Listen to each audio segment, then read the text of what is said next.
aquel que siga con detenimiento el devenir político de Venezuela y de los venezolanos no escapa de la atención generada a partir de la declaración del hoy gobernador de Miranda, Enrique Capriles Radonsky, en una entrevista ofrecida al diario Tal Cual. En esta entrevista, Capriles afirmó: "Yo no quiero llover sobre mojado, pero a la salida hay que incluirla en los grandes fracasos nacionales, como el paro".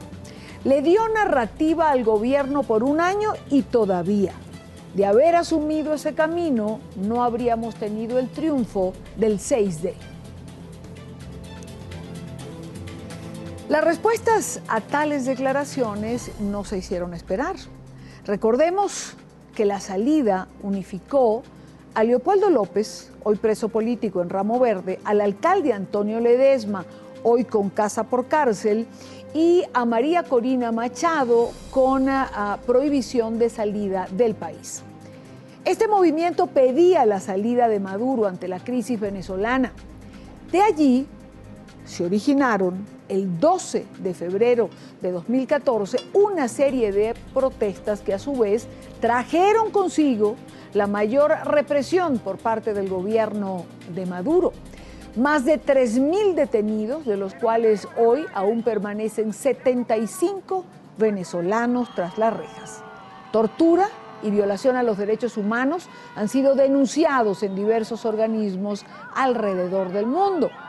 Leopoldo López Gil, padre de Leopoldo López, preso, condenado a casi 14 años de prisión por estas protestas, expresó en su cuenta de Twitter su malestar por las declaraciones de Capriles. Entre los fracasos nacionales, dice Leopoldo López Gil en su cuenta, doy gracias que él es solo gobernador del estado que disminuyó nuestros votos y no un nuevo y valiente diputado. Los ejemplos que voy a usar son algunos de los muchos que hay en redes sociales a favor y en contra. Henry Ramos Alup, presidente de Acción Democrática, partido de la coalición opositora, tituló hoy su artículo publicado en el diario El Nuevo País, Calma y Cordura.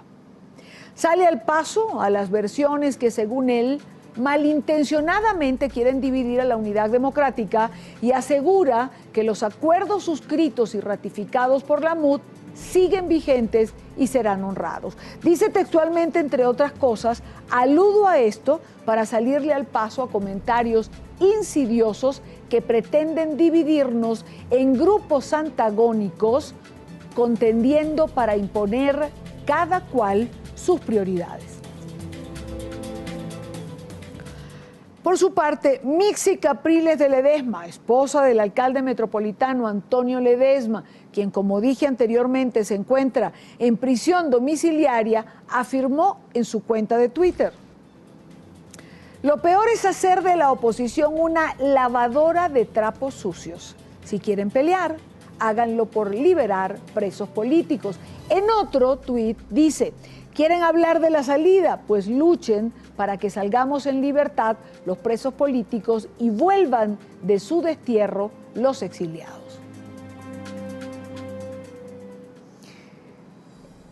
El periodista venezolano Pedro Luis Flores, en su cuenta de Twitter, hizo referencia a esta polémica.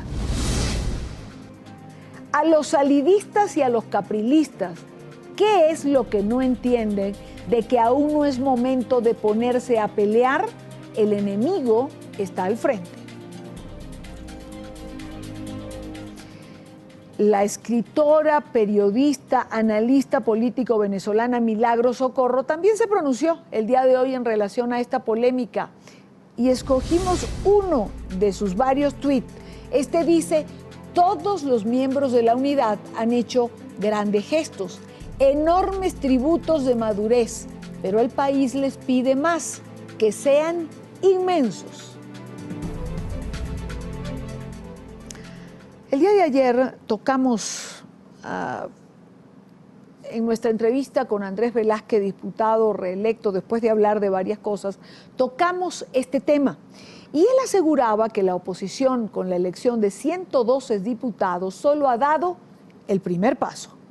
En el entendido de que no tenemos el gobierno. Cuidado que nos estamos peleando por algo que no tenemos todavía. Lo que tenemos es la asamblea, no el gobierno. Para ganar el juego de béisbol hay que cubrir los 9 innings. Y nosotros hemos ganado el primer inning. Faltan todavía 8. Ojo con eso. Quiero saludar en Caracas, Venezuela, a Daniel Bernagui. Él es doctor en Ciencias Políticas, profesor titular de la Universidad Simón Bolívar. Es un analista bastante consultado en este programa y quiero saludarlo para profundizar sobre este tema. Daniel, buena tarde, gracias por acompañarnos. Muy buenas tardes a usted, gracias por su entrevista y saludos a toda Latinoamérica.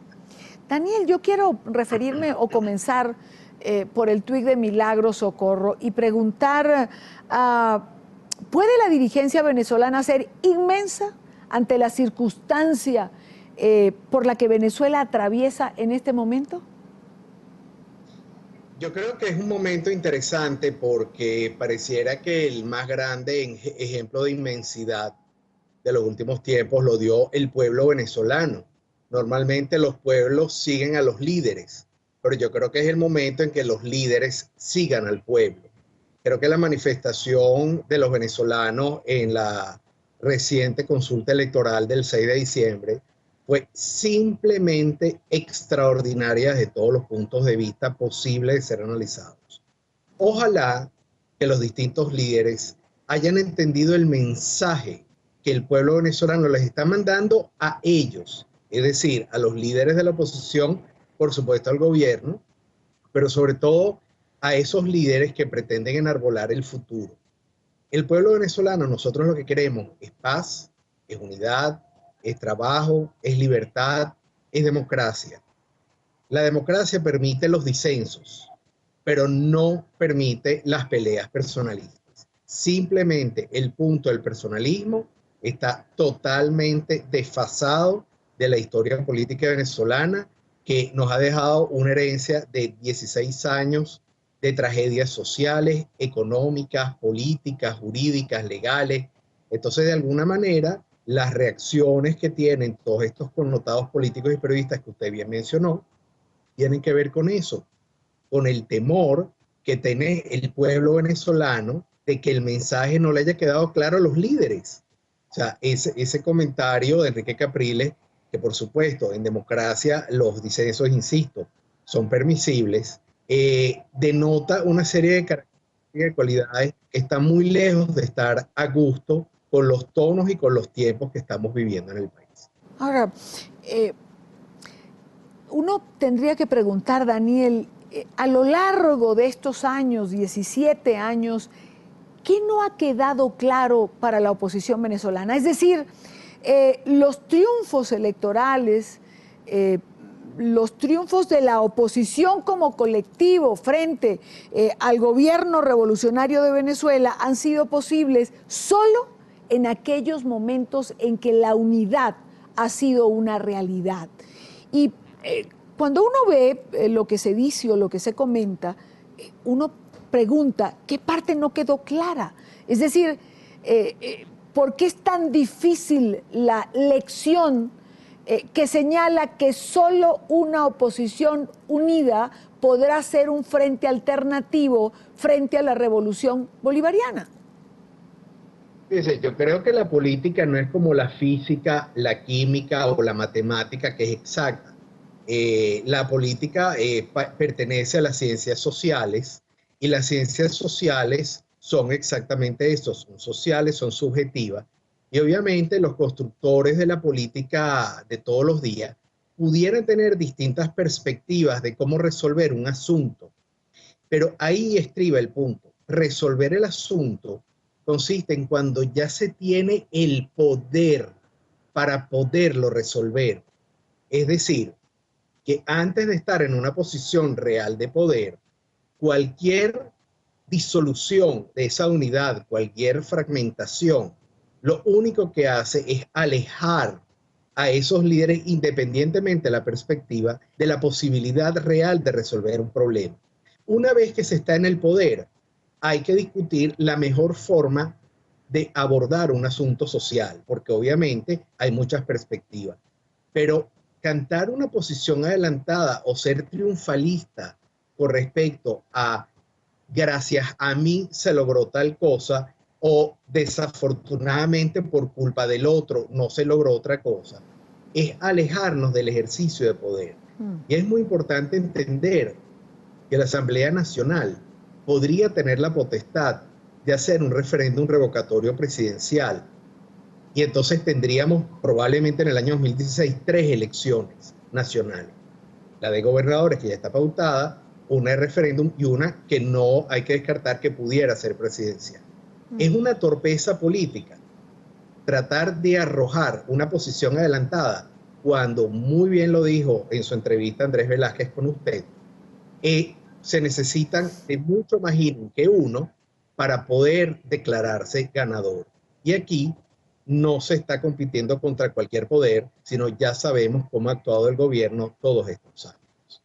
O pudiera también tenerse la lectura, digamos, de que ante este nuevo panorama político, con una asamblea con mayoría calificada de la oposición, con esas posibles 3 elecciones que usted menciona, que pudiesen ser una realidad, comienzan a desmarcarse factores políticos que pudiesen ser una opción presidencial, digamos, ante un eventual referéndum revocatorio.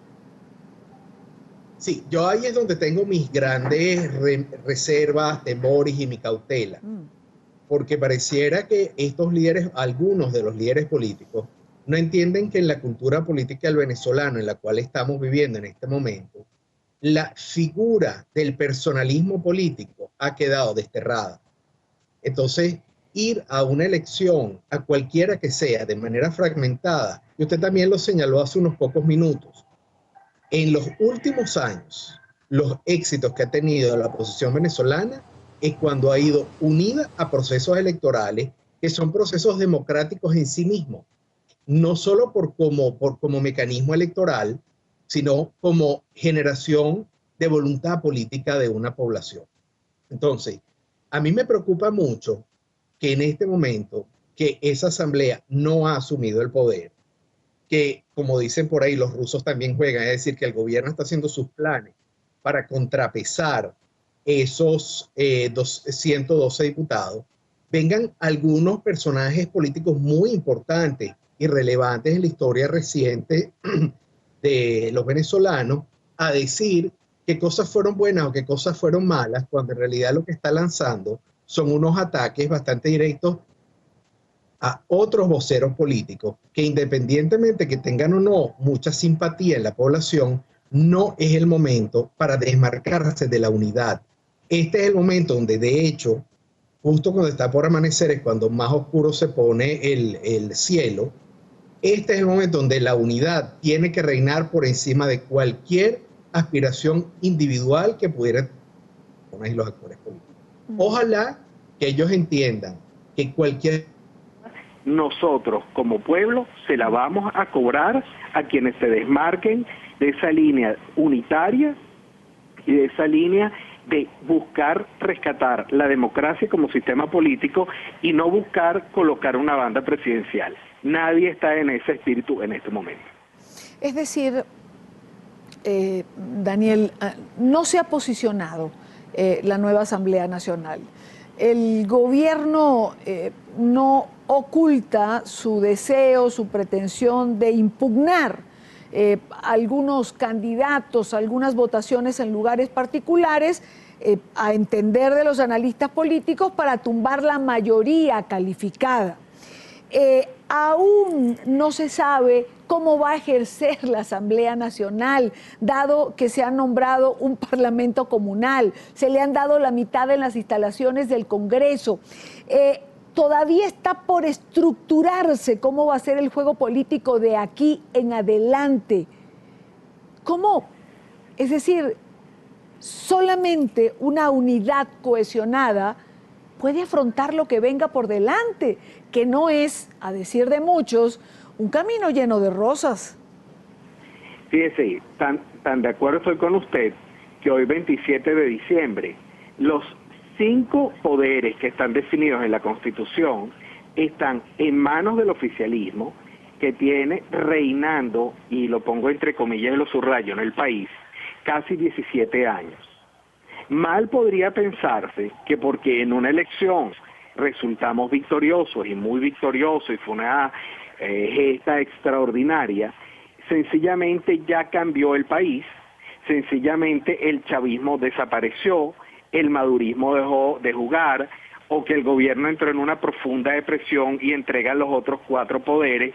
O sea, creo que es muy delicado subestimar al gobierno, subestimar al comunismo y subestimar esta línea de radicalización que enarbola, por cierto, en unas declaraciones el presidente de Corpoelec muy recientemente, donde dice que se va a radicalizar todo lo que signifique cualquier manifestación de oposición en las instituciones públicas venezolanas. Entonces, cualquier forma, por más pequeña que sea, aunque sea una insinuación a título de opinión personal, que sería válido en otro contexto, que vaya en contra del concepto unitario, es algo que en realidad está cavando la tumba de esta extraordinaria victoria de la población venezolana. Como insisto con esa frase que se usó mucho justo cuando Alemania declaró su rendición en la Segunda Guerra Mundial y Japón. Los rusos también juegan, todo el mundo pensó que ganaron los Estados Unidos y ganó Inglaterra, ya va, o sea, también los rusos ganaron la guerra. En este sentido, eso lo que quiere decir es que subestimar al chavismo, subestimar al madurismo, pero sobre todo subestimar las ansias de poder de quienes actualmente lo detentan, es el peor posible error político de cualquier líder opositor en Venezuela. Yo hago voto porque el año nuevo deje atrás esas viejas ideas de personalismo político y de buscar lucir a costa de los supuestos fracasos o malas ideas de los demás, cuando en realidad a esta elección se llega por una sumatoria de distintos esfuerzos que yo prefiero que los líderes políticos no califiquen ni de buena ni de mala. Creo que el resultado de la elección fue exitoso y ese resultado es unitario, no es fragmentario. Ojalá los líderes de la oposición así lo entiendan. Quiero darle las gracias a Daniel Barnaghi, doctor en Ciencias Políticas, profesor titular de la Universidad Simón Bolívar. Daniel, gracias por estar con nosotros en la tarde de NTN 24. Con muchísimo gusto y le deseo feliz año a usted y a todo su equipo en NTN 24 y por supuesto a toda su audiencia en América Latina. Muchísimas gracias. Igual para ti, Daniel. Gracias.